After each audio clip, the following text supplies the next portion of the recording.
Hi everyone, and I know this is a box everyone's been waiting for. It's from Brilliant Sparks Championships and it's the 135th RX-0 Unicorn Gundam Bust. Before we go any further, I must thank Richard Flanagan from the UK Gunpla Modelers Forum group for getting me this kit, because as soon as I saw it on one of his posts I asked him to get it for me and he gladly did. So cheers Rich, and it's all your fault for this next video. To make it easier to see the parts, I've actually taken the sprues out of the bags. Now obviously when you get your kit it will all be bagged and sealed, and you will notice in this video a couple of parts have fallen off the sprues, but obviously you won't have that problem. I've laid the box on its side because obviously being so big I couldn't actually get it in the video shot if I had it standing up. That's the only reason for it. Okay, you don't want to hear my waffle anymore. Well, not like this anyway, so let's see what's inside the box.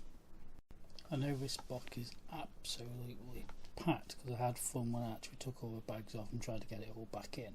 So as you can see, I'm trying to hold it all in now so it all stays in. Tried to use instructions to hold it in, but give up. Okay, right, so let's start with the instructions. Get those out. And as you can see, all falls out, but I say all yours will be bagged.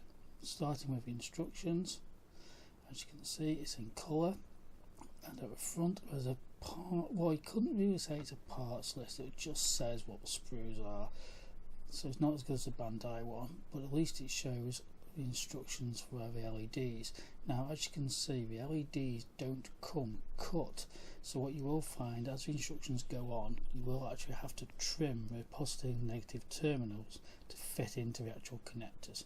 I mean, yes, there are lots of connectors, there's junction boards, connection boards for the switches and all this, and the battery box, but it is all explained in instructions as you go along.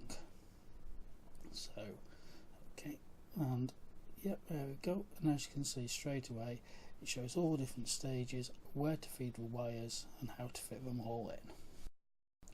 One nice thing about these instructions are they are clear to follow, and like I said, it does show there you do have to trim the LEDs, but it does actually put the measurements on there, so it's just a case of measuring it and then cutting it to a desired length.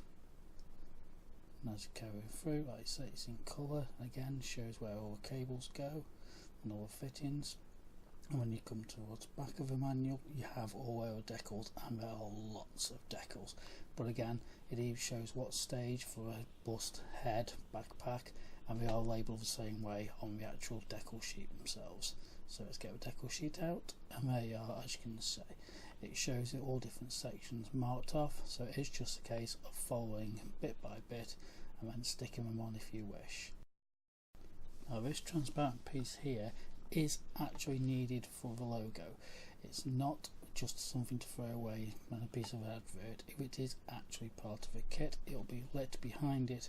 Now obviously it isn't really noted in the manual, so whatever you do, do not throw that bit. Like I said, this is one very large kit and some large pieces of plastic like this one for the backpack. Now some more small very fine parts, as you can see, it's no flash on those. Now we come to parts for the engine verniers. You got them both in green and clear, and there's also fine detail on there. Now coming to the actual unicorn head, it's a very satiny colour, it's not really gloss gold. Now you can leave it as it is, or I might actually do some detail and respray it. I haven't decided yet. Obviously what I'll do is I'll just see how it goes on with a kit, because those nubs there, I might be able to get away with it, but I won't know until I get further on. Now don't be frightened with all these connections. It is fully listed in the manual how to do it.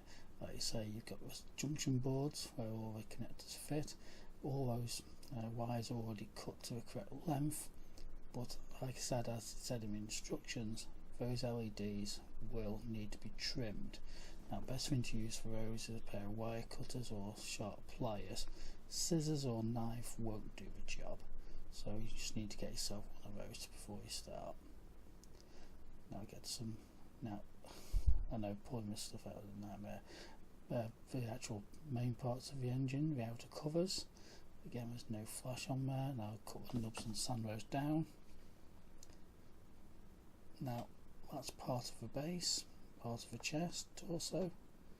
Now some more of the actual fitting parts on there belonging to the pistons. All these parts are going to get primed, sanded and painted, so nubs are going to be removed that way. Some more parts for a backpack in a nice blue colour. Again, you can leave it like that or paint it like I will. Now here comes some of the parts for the sides, and again there's a nice detail on those. Now here comes the base. Now as you can see, there's lots of detail on there, and here's the close-up detail on the base. You could just use Gundam markers, panel washes, but I'll be airbrushing it to bring out the details. Here are the shoulders, lots of panel lines, no flash, great detail. Ready for painting, marker pens, washes, how you want to show it, or you could just always leave it as it is. Just sand down with nub marks and away you go. It will be one beautiful looking kit. Now on to the top parts of the torso. Yep, still going in the box. Now here comes Psycho.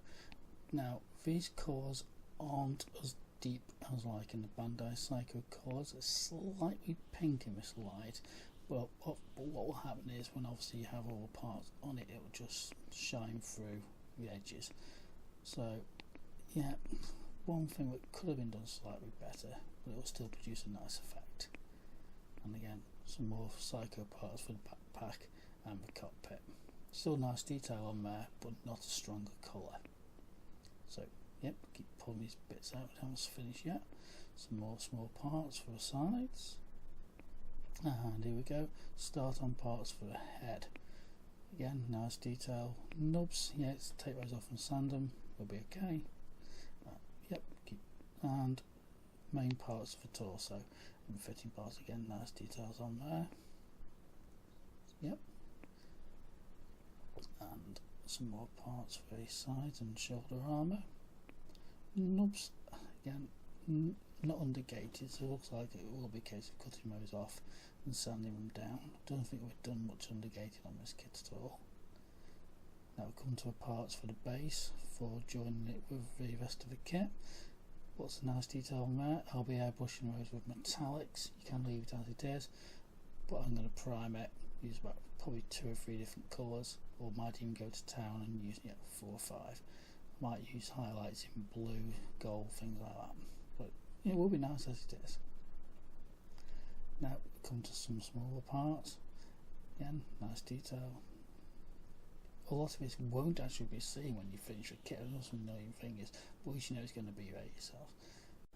Oh yes, ladies and gents, there's still more parts to come in this box. Nice details on there. No flash. And the detail on these radiator vanes is really nice. It's going to look very good when it's been airbrushed and panel washed. Yep, some more parts still. Nice details for the side armour of the heads. Some more Psycho frame parts to come with this pinky red shade.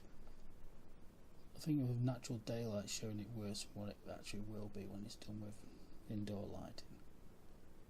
Yep, the box is nearly empty. Some parts for the sides of the shoulders and pistons. Dig deep, and yep, part of came off. And finally, the metal parts for the inner parts of the engine verniers and the actual pistons themselves. Nicely machined and beautiful finish too. So there we are, 9 minutes in, we've finally got an empty box. When I come to build this kit, all the blogs will be online, so just go to www.plasticandplasters.com.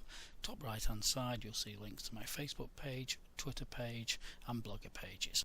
Well, that's it for the video, but I've got the fun of getting all this stuff back in the box. So thanks for watching, and look forward to seeing you again when I do the next one. Bye!